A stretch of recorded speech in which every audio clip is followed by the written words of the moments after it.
Lesson 8, Metempsychosis.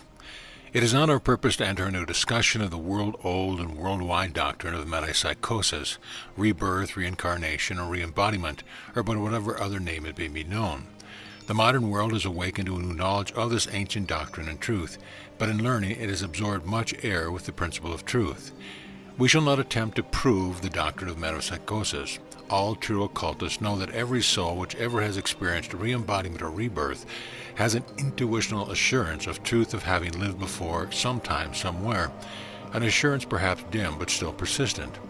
Those who have not had this inner assurance in some degree have never experienced rebirth, although they may have rebirth awaiting them after the present earth life. To those who have not this inner assurance, it is folly to attempt to prove metempsychosis. At the best, they will receive it merely as one of the number of idle speculations of the unknowable hereafter. To those who have the inner assurance in some degree, no other proof is necessary, although explanation and teaching regarding the same is eagerly sought after.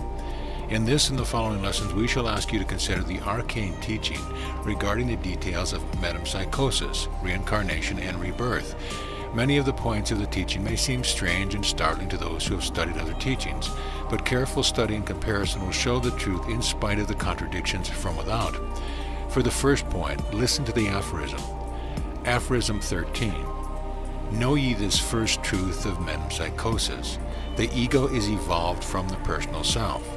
Every living thing possesses a personal self, but even among men, many fail to reach egohood.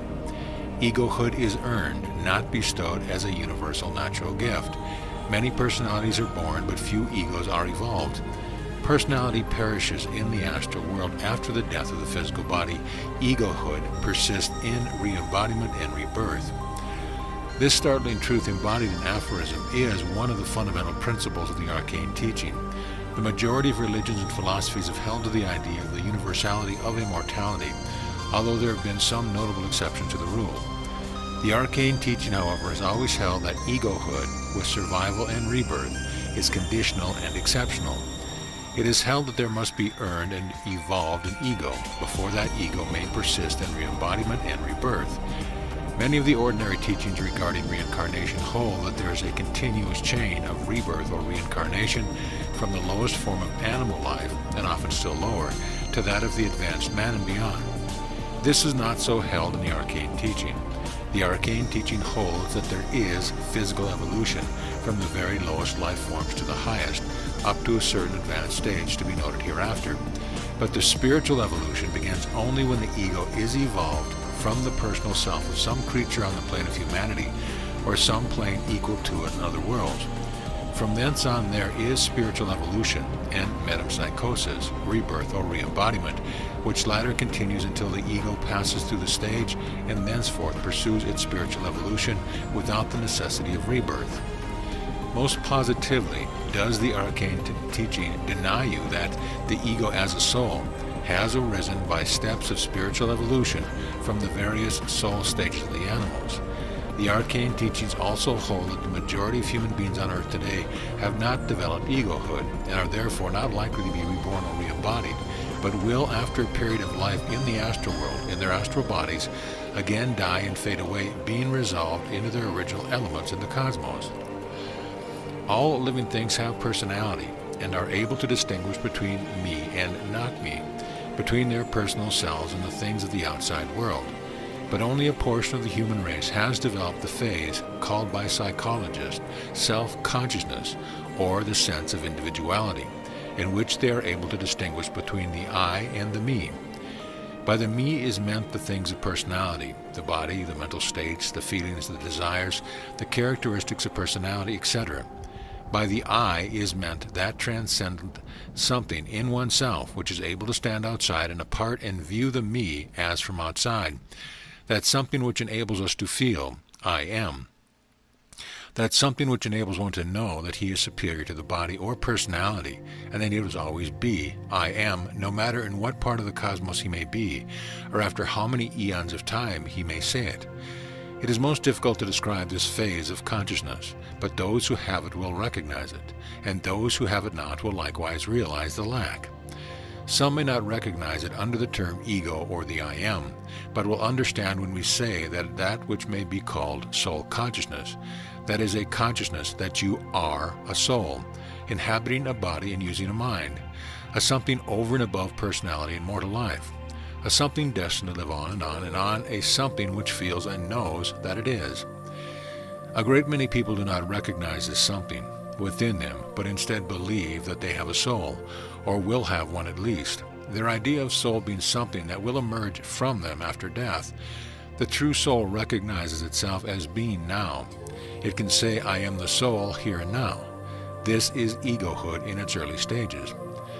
The cosmic will, or one life, begins its work of physical evolution, working from lowly forms to higher and higher, the benefits of acquired conscious experience being transmitted through the laws of sequence or heredity. In this way, the lower animals advance in the scale of evolution, and man appeared. But man was, and in many cases is now, but a higher form of a lower animal. His soul life comes later. As man advanced in the scale, there were evolved personalities which experienced the pangs of soul birth. They felt the struggles of the developing something within, and began to realize that they were individuals. The I am began to manifest itself. These individuals were not always good people. Both poles of the opposites manifested here as elsewhere. They were simply stronger and more soulful people, people who felt the real self within them. Thus were the egos evolved. When physical death overcame these individuals after spending their allotted and usual time in the astral world and sinking into the astral slumber preceding the usual astral disillusion and final death, these egos awoke to a new life and new bodies. Metempsychosis in its earlier stages. Each ego was reborn into a new body along the lines of its general character and desires, although it preserved but a faint memory of its past life. The ego preserved its character, however, although its personality had slipped away from it. Thenceforth, these egos proceeded along the lines of spiritual evolution in connection with physical evolution, and thereby the one cosmic life was enabled to evolve and progress along two lines of evolution instead of one as before. The cosmic will doubled its resources. In order to see the why and how of this process of re-embodiment or rebirth, let us listen to the aphorism. Aphorism 14. Know ye this second truth of metempsychosis. Persistence in egohood, in rebirth or re-embodiment, is but the recollection or the memory of the cosmic will in the world brain.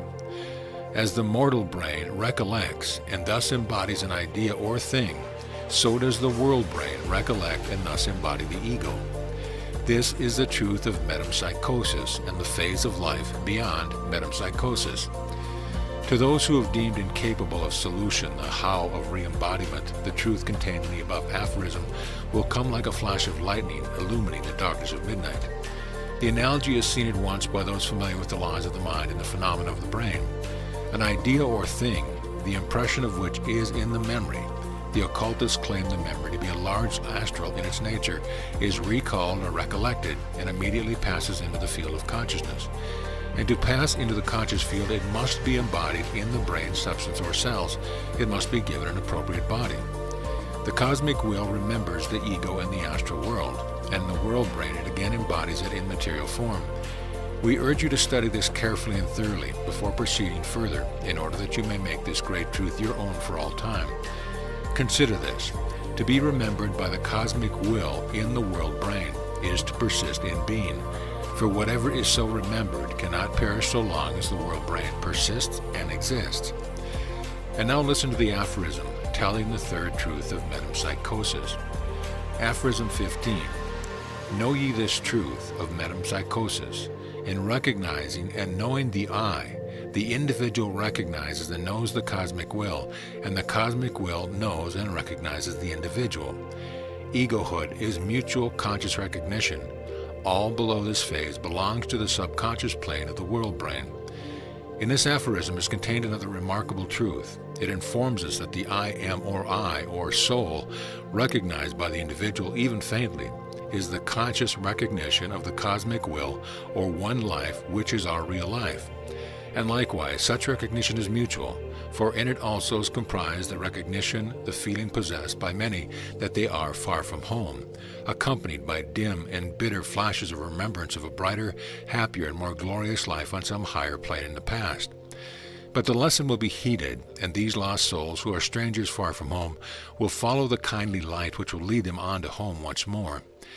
The Arcane Teachings hold that the dual nature in individuals, the two natures struggling for supremacy, arise from the struggle between the I, which is the reincarnated ego, and the me, which is the personality received along the lines of heredity, ancestral race, thought, etc. The I is the real self. The me is the personality which has been inherited. The character of the individual arises from the balance struck between the two. The weak soul allows the me to bear down the balance in its own direction, while the strong soul asserts the I and seats itself upon the throne of individuality. The very fact of the existence of such a struggle between the me and the I of the individual shows that there must be an I or ego superior to, and in a measure independent of the inherited and acquired me. And the fact that the individual experiences this dual nature is his proof that he has attained at least some degree of egohood. For those of the race who lack egohood are like the lower animals and simply follow inherited and racial desire. The only conflict in the minds of those lacking egohood is the conflict between opposing desires, and this kind there is no I to set aside desire or to master it by will. The strong ego is able to master desire by will, able not only to desire to will, but to will to will. Desire and will are the two poles of the manifestation of will. Desire rules the individual unless he masters it by will. The ego may assert its will over the inherited desires of the me, or false self. Personality is connected with the physical body and its psychic inheritance and acquired tendencies. Individuality is connected with the ego or real self, which is over and above personality or the things of personality. Personality is bound and tied by the relative things and persons connected with one's personal present incarnation. Individuality is free from these bonds, ties, and limitations and soars above them in its cosmic flight. Personality said, I am John Doe of Akron, grocer, age 48, or Mary Rowe, spinster, age 45, as the case may be.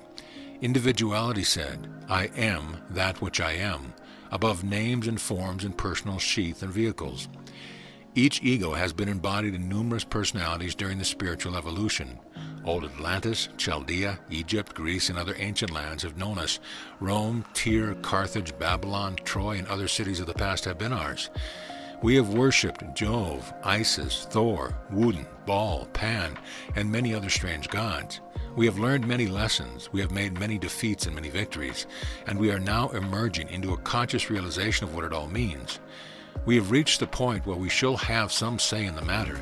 We are facing the cosmic adventure with open eyes and bold hearts. We are going on and on and on. The dawn of the cosmic knowing is upon us. The light is rising over the hills, bidding us awake to the tasks of the day. Let neither time nor space terrify us. Let nations vanish and worlds disappear. What is that to us? The cosmos is our home. All parts of space are our own, all time ours to live and employ. All the time there is, all the space there is, all the knowledge there is ours to have and to hold. All this is the heritage of him who can say and feel, I am.